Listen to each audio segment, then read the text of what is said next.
الحمد لله الكبير المتعال الذي لا شريك له في الذات والصفات، والصلاة والسلام على سيد الأنبياء والمرسلين وعلى آله وأصحابه الطيبين الطاهرات. أما بعد فأعوذ بالله من الشيطان الرجيم. بسم الله الرحمن الرحيم. إلا تنصروه فقد نصره الله إذ أخرجه الذين كفروا ثاني اثنين إذ هما في الغار إذ يقول لصاحبه لا تحزن إن الله معنا. وقال النبي صلى الله عليه وسلم إن من أمن الناس في صحبته وماله أبا بكر ولو كنت متخذا خليلا من أمتي لاتخذت أبا بكر ولكن أخوة الإسلام ومودته. رواه الإمام الهمام البخاري في صحيحه. صدق الله وصدق رسوله النبي الأمي الهاشمي الكريم، ونحن على ذلك لمن الشاهدين والشاكرين، والحمد لله رب العالمين. اللهم صل على محمد وعلى آل محمد كما صليت على إبراهيم وعلى آل إبراهيم إنك حميد مجيد.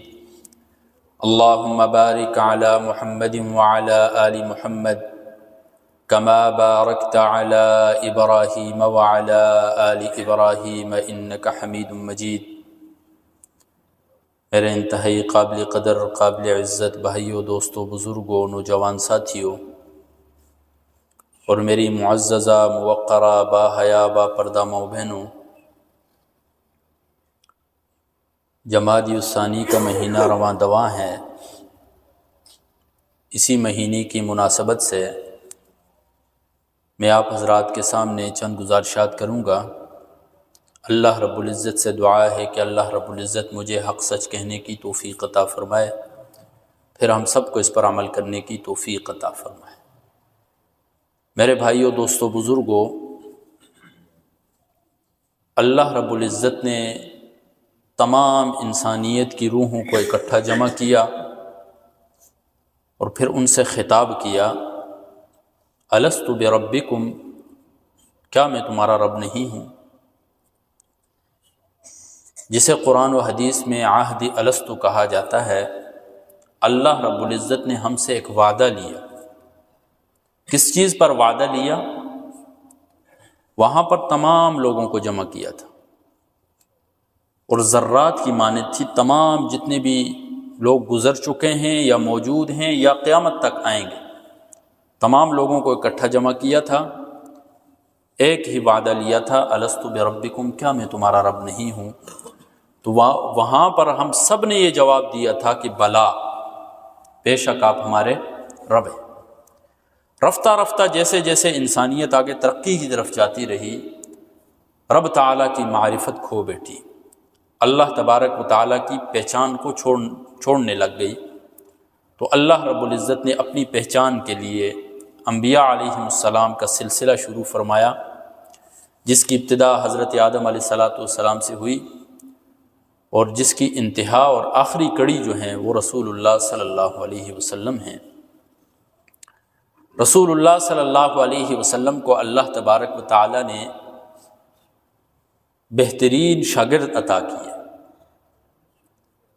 ایسے شاگرد، ایسی جماعت جنہیں صحابہ کرام رضوان اللہ تعالی علیہم اجمعین کی جماعت کہا جاتا ہے، انہوں نے دین اسلام پر اپنا تن، من، دن سب کچھ قربان کیا. فاران کی چوٹی سے اٹھتی ہوئی آواز کو دنیا کے کونے کونے تک پہنچایا. اس وجہ سے آپ دیکھتے ہیں کہ صحابہ کرام رضوان اللہ تعالی علیہم اجمعین، جن کی پیدائش کسی کی مکہ کی ہے، کسی کی مدینہ کی ہے، لیکن قبریں دنیا کے کونے کونے میں، اسلام کا علم بلند کرتے ہوئے وہ چل پڑے اور وہیں پر موت آ گئی.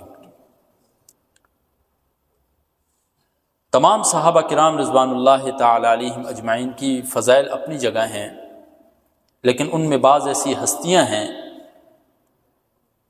جو رسول اللہ صلی اللہ علیہ وسلم کے ممتاز صحابہ کرام کہلاتے ہیں، جنہیں رسول اللہ صلی اللہ علیہ وسلم نے دنیا ہی میں جنت کی خوشخبری دی۔ انہی میں پہلا نام آتا ہے خلیفہ اول، خلیفہ بلا فصل حضرت ابو بکر صدیق رضی اللہ تعالی عنہ کا۔ میرے بھائیو، دوستو، بزرگوں، حضرت ابو بکر صدیق رضی اللہ تعالی عنہ کی زندگی کا جب انسان مطالعہ کرتا ہے، ان کی پیدائش سے لے کر وفات تک کی زندگی جو گزری ہے، ان کی صداقت، ان کی وفاداری، ان کی امانت داری، ان کی جانثاری کو جب انسان دیکھتا ہے تو ایک انتہا پاتا ہے انسان کہ کیا کوئی شخص اتنا بھی حد تک چلا جاتا ہے کہ اپنا سب کچھ قربان کر دیتا ہے۔ حضرت ابو بکر صدیق رضی اللہ تعالیٰ عنہ وہ ہستی ہیں کہ جنہوں نے رسول اللہ صلی اللہ علیہ وسلم پر اپنا سب کچھ قربان کیا۔ جب رسول اللہ صلی اللہ علیہ وسلم کی بعثت نہیں ہوئی تھی، جاہلیت میں ان کا نام تھا عبد الکعبہ، پھر بعد میں رسول اللہ صلی اللہ علیہ وسلم نے ان کا نام رکھا عبداللہ بن عثمان۔ ان کی مختلف القابات سے بھی ان کو پکارا جاتا ہے، انہیں عتیق بھی کہا جاتا ہے۔ بعض مورخین لکھتے ہیں کہ عتیق انہیں اس وجہ سے کہا جاتا ہے خوبصورت چہرے والے تھے۔ بعض نے یہ لکھا ہے کہ انہیں عتیق اس لیے کہا جاتا ہے کہ ان کے نسب میں کوئی بھی نسب ایسا نہیں تھا کہ وہ عیبدار ہو۔ اور بعض جگہوں میں تو روایات پیش کی جاتی ہیں کہ رسول اللہ صلی اللہ علیہ وسلم نے فرمایا تھا کہ انت عتیق اللہ من النار، آپ اللہ کے آزاد کردہ ہیں آگ سے۔ اس وقت سے حضرت صدیق اکبر کو عتیق کہا جانے لگا۔ ان کی کنیت ہے ابو بکر۔ بکر عربی کا لفظ ہے، اس کا مطلب ہوتا ہے پہل۔ حضرت ابو بکر صدیق رضی اللہ تعالی عنہ وہ ہستی ہیں جنہوں نے ہر چیز میں پہل کی ہے، اسلام کے ہر حکم میں پہل کی ہے، حتیٰ کہ اسلام لانے میں بھی سب سے پہلے پہل کی ہے حضرت ابو بکر صدیق رضی اللہ تعالی۔ جب فاران کی چوٹی سے پہلی مرتبہ لا الہ الا اللہ کا علم بلند ہوا تھا تو سب سے پہلے جو لبیک کہنے والے تھے وہ حضرت ابو بکر صدیق رضی اللہ تعالیٰ عنہ تھے، مردوں میں۔ امام ابن اسیر رحمہ اللہ نے اسط الغابہ فی معرفت الصحابہ، امام ابن اسیر رحمہ اللہ جو ہیں یہ قدیم علماء میں ان کا تذکرہ ہوتا ہے، یہ سلجوقی اور زنگی دور کے ہیں۔ صلاح الدین ایوبی رحمہ اللہ جو ہیں ان کے ہم عصر تھے۔ یہ بڑی بڑی کتابیں انہوں نے لکھی، الکامل فی التاریخ، اسی طرح اسط الغابہ فی معرفت الصحابہ، صحابہ کے اوپر انہوں نے یہ کتاب لکھی، ان کے حالات ذکر کیے اندر۔ تو وہ اس اپنی کتاب اسط الغابہ فی معرفت الصحابہ میں حضرت صدیق اکبر رضی اللہ تعالیٰ عنہ کے اسلام لانے کا واقعہ ذکر کرتے ہیں کہ انہوں نے اسلام کیسے لائے۔ فرماتے ہیں کہ حضرت ابو بکر صدیق رضی اللہ تعالی عنہ اپنا یہ واقعہ خود بیان کرتے ہیں کہ رسول اللہ صلی اللہ علیہ وسلم کی بعثت سے پہلے میں یمن کی طرف گیا، یمن کا سفر کیا تو وہاں پر ایک بزرگ تھے ازد قبیلے کے، بڑی کتابیں انہوں نے پڑھی تھی، علم سکھاتے تھے لوگوں کو، آسمانی کتابوں کے ایک عالم تھے۔ تو جیسے کہتے ہیں مجھے دیکھا تو کہنے لگے آپ اہل حرم میں سے ہو؟ تو حضرت ابو بکر صدیق رضی اللہ تعالیٰ عنہ فرماتے ہیں میں نے کہا جی میں اہل حرم میں سے ہوں، مکہ والوں میں سے ہوں۔ فرمایا قریش میں سے ہو؟ تو فرمانے لگے کہ جی میں قریش میں سے۔ پھر فرمایا بنو تیم میں سے ہو؟ فرمایا جی میں بنو تیم میں سے۔ تو اس نے کہا کہ ساری نشانیاں معلوم ہو چکی ہیں سوائے ایک نشانی کی۔ حضرت ابو بکر صدیق رضی اللہ تعالیٰ عنہ نے سوال کیا کہ وہ ایک نشانی کیا ہے جو باقی رہ چکی ہے؟ تو اس نے کہا کہ ایک نبی آئے گا، اس کے 2 معاون ہوں گے، 2 مددگار ہوں گے، ایک نوجوان ہوگا، ایک بوڑھا ہوگا، اور ان دونوں کی نشانیاں بھی بتلائی کہ جو نوجوان ہوگا وہ مشکلات وقت میں جو ہے ساتھ دینے والا ہوگا، مشکل وقت میں، اور اپنے آپ کو ہر مشکل میں قربان کرنے والا ہوگا۔ مورخین لکھتے ہیں کہ اس نوجوان معاون سے مراد حضرت علی المرتضیٰ رضی اللہ تعالی عنہ ہیں، جنہوں نے جو رسول اللہ صلی اللہ علیہ وسلم کے ایسے معاون تھے کہ جب مکہ والے باولے ہو گئے، رسول اللہ صلی اللہ علیہ وسلم کے پیچھے پڑ گئے، تو رسول اللہ صلی اللہ علیہ وسلم کے بستر پر لیٹنے والے حضرت علی المرتضیٰ تھے۔ اور پھر ان کی آپ غزوات دیکھیں کیسے بہادری کے ساتھ اسلام کی جنگ لڑی ہوئی۔ اور دوسرا معاون بتایا کہ وہ بوڑھے ہوں گے، ان کی بھی نشانیاں بتلائی کہ ان کی پیٹ کے اوپر ایک تل ہوگا اور بائیں ران کے اوپر ایک نشان ہوگا۔ تو وہ یمن میں ازد قبیلے کے جو بزرگ تھے انہوں نے کہا کہ آپ کپڑا اپنے پیٹ سے اٹھائیں۔ حضرت ابوبکر صدیق رضی اللہ تعالیٰ عنہ نے فرمایا کہ میں اس وقت تک کپڑا نہیں اٹھاؤں گا جب تک آپ یہ بتا نہ دیں کہ آپ کیوں پوچھ رہے ہیں مجھ سے، کیوں کہہ رہے ہیں کپڑا اٹھانے کا۔ تو انہوں نے فرمایا کہ وہ جو بوڑھا ہوگا معاون، وہ ایک تو گورے رنگ کا ہوگا، دوسرا پتلا ہوگا، اور تیسرا یہ کہ اس کے ناف کے اوپر تل ہوگا۔ تو حضرت ابوبکر صدیق رضی اللہ تعالیٰ عنہ نے جب کپڑا اٹھایا تو ان کی ناف کے اوپر تل موجود تھا۔ اور مورخین لکھتے ہیں کہ ان کے بائیں جو ران تھی اس کے اوپر ایک نشان تھا، روشن نشان تھا ایک، وہ بھی موجود تھا۔ تو حضرت ابوبکر صدیق رضی اللہ تعالیٰ عنہ سے فرمانے لگے کہ وَرَبِّ الْكَعْبَةِ، کعبہ کے رب کی قسم، آپ وہی ہو، آپ وہی معاون ہو۔ اور پھر حضرت ابوبکر صدیق رضی اللہ تعالیٰ عنہ کو نصیحت کرنے لگے کہ آپ نے کبھی بھی ہدایت کے راستے سے نہیں ہٹنا ہے، اللہ تبارک و تعالیٰ کی رسی کو مضبوط پکڑ کے رکھنا ہے۔ پھر حضرت ابوبکر صدیق رضی اللہ تعالیٰ عنہ وہاں سے چلے گئے۔ دوسرے دن دوبارہ آئے اسی بزرگ کے پاس، تو انہوں نے کہا کہ میں نے اس نبی کے بارے میں چند اشعار کہے ہیں، وہ آپ اپنے پاس محفوظ کر لیں۔ اور اس بزرگ نے پھر حضرت ابوبکر صدیق رضی اللہ تعالیٰ عنہ کو وہ اشعار سنائے۔ الحاصل حضرت ابوبکر صدیق رضی اللہ تعالیٰ عنہ جب یمن سے واپس مکہ آئے، وہاں پر دیکھتے ہیں کفار مکہ جو ہیں، عقبہ بن ابی معیط ہیں، ابو جہل ہیں، جتنے بھی ہیں وہ سارے پریشان سے لگ رہے۔ تو حضرت ابوبکر صدیق رضی اللہ تعالیٰ عنہ نے پوچھا کہ آپ پر کوئی مصیبت ٹوٹ پڑی ہے کہ آپ اتنے پریشان ہیں؟ کہنے لگے آپ کو کیا پتا، ابو طالب کے یتیم نے نبوت کا دعویٰ کر دیا ہے، ہم اس کا فیصلہ کرنے والے تھے لیکن آپ آ گئے ہیں، آپ پر ہمیں مکمل اعتماد ہے۔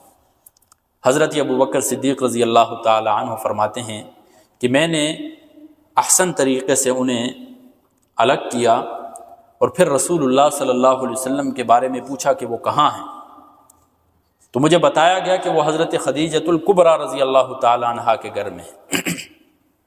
تو کہتے ہیں جب میں گیا ان کے پاس تو میں نے دستک دی دروازے پر، اور رسول اللہ صلی اللہ علیہ وسلم جب باہر نکلے تو میں نے پوچھا ان سے کہ کیا آپ نے اپنے آباء و اجداد کا دین چھوڑ دیا ہے، آپ نے اپنے الہوں کو چھوڑ دیا ہے؟ تو اس نے کہا، یعنی رسول اللہ صلی اللہ علیہ وسلم نے فرمایا، اے ابو بکر میں آپ اور تمام لوگوں کے لیے نبی بنا کر بھیجا گیا۔ تو حضرت ابو بکر صدیق رضی اللہ تعالیٰ عنہ نے فرمایا کہ آپ کے پاس کیا دلیل ہے؟ تو رسول اللہ صلی اللہ علیہ وسلم نے فرمایا کہ یمن میں ایک بزرگ نے آپ کو جو اشعار سنائے تھے وہ دلیل ہے۔ فوراً سمجھ گئے حضرت ابو بکر صدیق رضی اللہ تعالیٰ عنہ، اور فرمایا کہ ہاتھ آگے بڑھائیں۔ رسول اللہ صلی اللہ علیہ وسلم نے ہاتھ بڑھایا، ہاتھ پر ہاتھ رکھا اور فرمایا اشہد ان لا الہ الا اللہ واشہد ان محمدًا عبدہ ورسولہ۔ اس طرح فاران کی چوٹی سے اٹھنے والی آواز کے پہلے لبیک کہنے والے مردوں میں حضرت ابو بکر صدیق رضی اللہ تعالیٰ عنہ کہلائے۔ اس کے بعد حضرت صدیق اکبر رضی اللہ تعالی عنہ نے پھر جو اسلام کے لیے قربانیاں دی، آپ ذرا تصور کریں کہ کوئی شخص محبت میں اس حد تک بھی جا سکتا ہے۔ رسول اللہ صلی اللہ علیہ وسلم کیا فرماتے ہیں حضرت ابوبکر صدیق رضی اللہ تعالیٰ عنہ کے بارے میں؟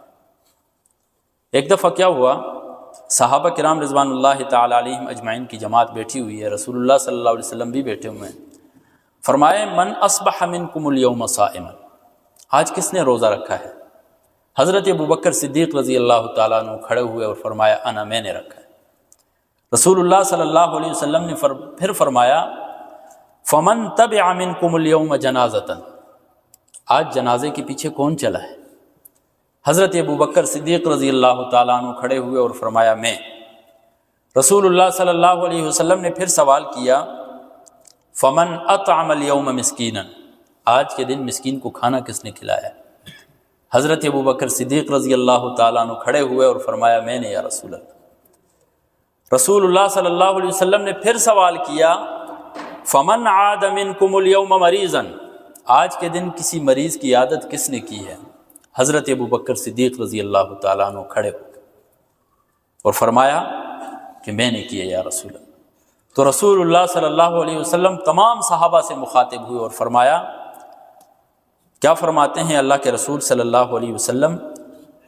مجتمع فی امرئ الا دخل الجنہ، یہ صفات جس شخص میں پائی جائیں وہ جنت میں داخل ہو، اور وہی صفات جو ہیں بیک وقت حضرت ابوبکر صدیق رضی اللہ تعالیٰ عنہ کے اندر پائی جاتی تھی۔ ایک دفعہ رسول اللہ صلی اللہ علیہ وسلم ایک باغ میں تشریف فرما تھے، حضرت ابو موسیٰ اشعری رضی اللہ تعالیٰ عنہ باغ کے دروازے پر تھے۔ ان سے فرمایا جو بھی ابھی اس باغ میں داخل ہو بشرہ بالجنہ، اسے باغ میں داخل ہونے کی اجازت بھی دو اور ساتھ ساتھ جنت کی خوشخبری بھی دو۔ اتنے میں دیکھتے ہیں کہ حضرت ابوبکر صدیق رضی اللہ تعالیٰ عنہ تشریف لاتے ہیں۔ یہ ہیں حضرت ابوبکر صدیق میں دنیا میں جنت کی خوشخبری مل گئی، ابو بکر فی الجنہ، ابو بکر جنت میں ہو۔ ایک دفعہ احد پہاڑی کے اوپر رسول اللہ صلی اللہ علیہ وسلم اپنے صحابہ کے ساتھ کھڑے ہیں، اچانک زلزلہ ہوا تو رسول اللہ صلی اللہ علیہ وسلم نے فرمایا اثبت احد، اے احد پہاڑ ٹھہر جا، فإنما علیک نبی وصدیق وشہیدان، اس لیے کہ آپ کے اوپر نبی ہے، صدیق ہے اور 2 شہید ہیں۔ یہ حضرت ابوبکر صدیق رضی اللہ تعالیٰ عنہ ہیں میرے بھائی۔ امام احمد بن حنبل رحمہ اللہ نے فضائل الصحابہ کے اندر ایک روایت نقل کی ہے حضرت ابو دردہ رضی اللہ تعالیٰ عنہ کے حوالے سے۔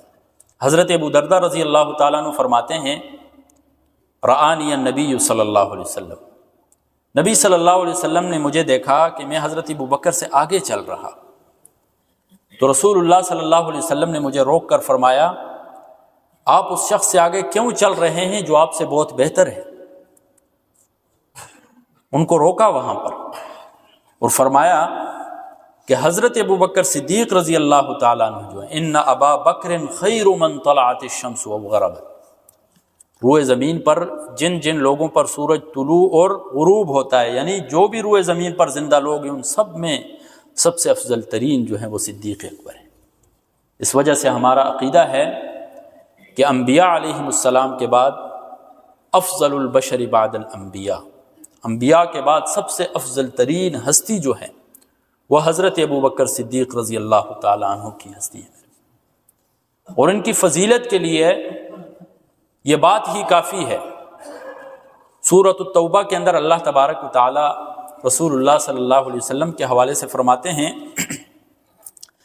الا تنصروه فقد نصرہ اللہ، اس محمد کی آپ مدد نہیں کرو گے فقد نصرہ اللہ، اللہ تبارک و تعالی اس کی مدد کرے گا۔ پھر اسی آیت میں آگے آپ دیکھیں اللہ تبارک و تعالی نے جو مدد کا تذکرہ کیا ہے وہ مدد کیا ہے؟ وہ مدد حضرت صدیق اکبر رضی اللہ تعالیٰ عنہ نے اذ اخرجہ الذین کفروا ثانی اثنین، حضرت صدیق اکبر رضی اللہ تعالیٰ عنہ نے رسول اللہ صلی اللہ علیہ وسلم کی طرح طرح سے مدد فرمائی۔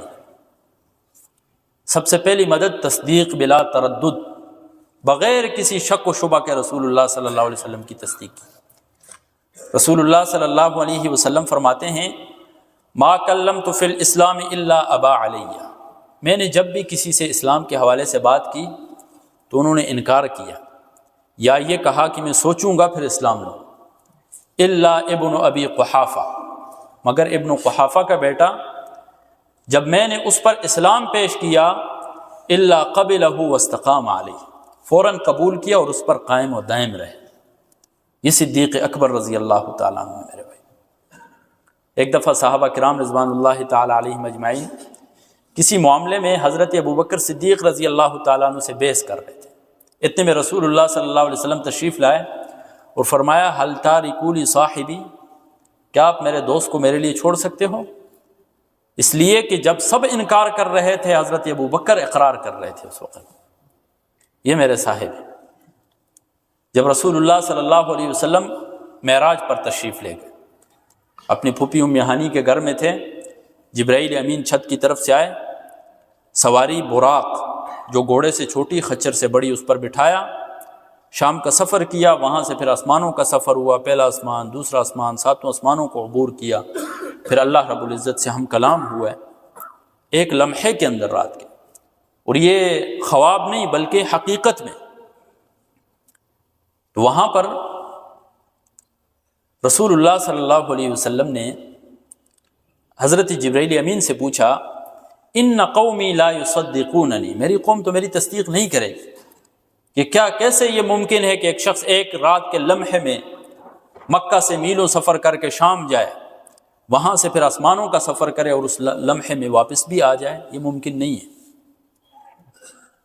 حضرت جبرائیل امین نے فرمایا یصدقک ابو بکر وہو صدیق، ابو بکر آپ کی تصدیق کرے گا، آپ ٹینشن کیوں لیتے؟ چنانچہ ایسا ہی ہوا، جب صبح ہوئی رسول اللہ صلی اللہ علیہ وسلم نے یہ پورا واقعہ بیان کیا، کفار مکہ کو تو موقع مل گیا، ابو بکر رضی اللہ تعالی عنہ کو تو ابو جہل ڈھونڈ رہے تھے کہ کہاں پر ہے۔ جب ملے ان سے اور لوگوں سے کہہ رہے تھے کہ یہ تو ایسی بات ہے کہ ابو بکر بھی اس کا انکار کریں، جب گئے ان کے پاس، ان سے کہا کہ محمد نے تو ایک دعویٰ کیا ہے کہ میں ایک لمحے کے اندر جو ہے آسمانوں کا سفر کر کے واپس آ گیا، آپ اس کی تصدیق کرتے ہیں؟ آپ کی عقل اس کو مانتی ہے؟ ابو بکر صدیق رضی اللہ تعالیٰ عنہ نے فرمایا کہ ابو جہل، اگر یہ بات میں کہوں غلط ہو سکتی ہے، آپ کہیں، پوری قوم کہے غلط ہو سکتی ہے، لیکن اگر آمنہ کے لال نے یہ بات کہی ہے تو کبھی بھی یہ جھوٹی نہیں ہو سکتی۔ وہاں پر بھی بغیر تردد کے رسول اللہ صلی اللہ علیہ وسلم کی تصدیق کی۔ اسی وجہ سے حضرت ابوبکر صدیق رضی اللہ تعالیٰ عنہ کو صدیق کہا جاتا ہے۔ رسول اللہ صلی اللہ علیہ وسلم کی مدد جو ہے اپنے مال کے ذریعے بھی کی۔ حضرت سعید بن المسیب رحمہ اللہ فرماتے ہیں کہ رسول اللہ صلی اللہ علیہ وسلم حضرت صدیق اکبر کے مال میں ایسے خرچ کرتے تھے مال کو جیسے اپنا مال ہے، اپنا مال سمجھ کر خرچ کرتے تھے۔ تاریخ الخلفاء کے اندر علامہ جلال الدین السیوطی رحمہ اللہ لکھتے ہیں کہ جب صدیق اکبر رضی اللہ تعالیٰ عنہ نے اسلام لایا تھا تو اس وقت ان کی ملکیت میں 40,000 دینار تھے، لیکن جب مکہ سے مدینہ کی طرف ہجرت کر رہے تھے صرف 500 دینار جو ہیں وہ بچ چکے تھے۔ اپنا پورا مال دین اسلام کے لیے خرچ کرتے، رسول اللہ صلی اللہ علیہ وسلم کے لیے قربان کر دیا۔ میرے بھائی، رسول اللہ صلی اللہ علیہ وسلم فرماتے ہیں ما نفعنی مال احد ما نفعنی مال ابو بکر، مجھے اتنا مال، اتنا نفع کسی کے مال نے نہیں دیا ہے جتنا ابو بکر کے مال نے مجھے نفع دیا ہے، اور میں نے اس زندگی میں جن لوگوں نے میرے اوپر احسانات کیے میں نے سب چکا دیے ہیں سوائے ابو بکر کے احسانات کے کہ وہ میں نہیں چکا سکتا۔ ابو بکر صدیق رضی اللہ تعالیٰ عنہ وہ صدیق ہیں جو رسول اللہ صلی اللہ علیہ وسلم کے ساتھ ہر مشکل میں کھڑے رہے۔ میرے بھائی، رسول اللہ صلی اللہ علیہ وسلم کے ساتھ آپ دیکھیں، جب کفاران قریش جو ہیں وہ رسول اللہ صلی اللہ علیہ وسلم کے جانی دشمن ہو گئے اور رسول اللہ صلی اللہ علیہ وسلم کو ہجرت کی اجازت ملی، ابو بکر صدیق رضی اللہ تعالیٰ عنہ کو ڈھونڈتے ہیں۔ جب ان انہیں فرماتے ہیں کہ مجھے ہجرت کی اجازت مل چکی، آپ میرے ساتھ چلیں۔ حضرت عائشہ رضی اللہ تعالیٰ عنہ فرماتی ہیں حضرت صدیق اکبر کی آنکھوں سے خوشی کی وجہ سے آنسو آ گئے اور رسول اللہ صلی اللہ علیہ وسلم کے ساتھ چل دیے۔ حضرت ابوبکر صدیق رضی اللہ تعالیٰ عنہ راستہ زیادہ جانتے تھے رسول اللہ صلی اللہ علیہ وسلم سے، تو رسول اللہ صلی اللہ علیہ وسلم کی معیت میں غار ثور کی طرف جا رہے ہیں۔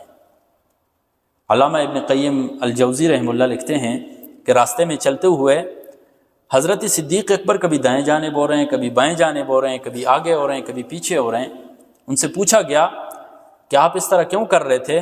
فرمانے لگے جب مجھے خوف ہوتا کہ کوئی تیر آ کر دائیں جانب سے آئے گا تو میں دائیں جانب سے اپنے آپ کو پیش کرتا، مجھے جب خطرہ محسوس ہوتا بائیں جانب کا، میں بائیں جانب ہو جاتا، کبھی آگے ہو جاتا، کبھی پیچھے ہو جاتا۔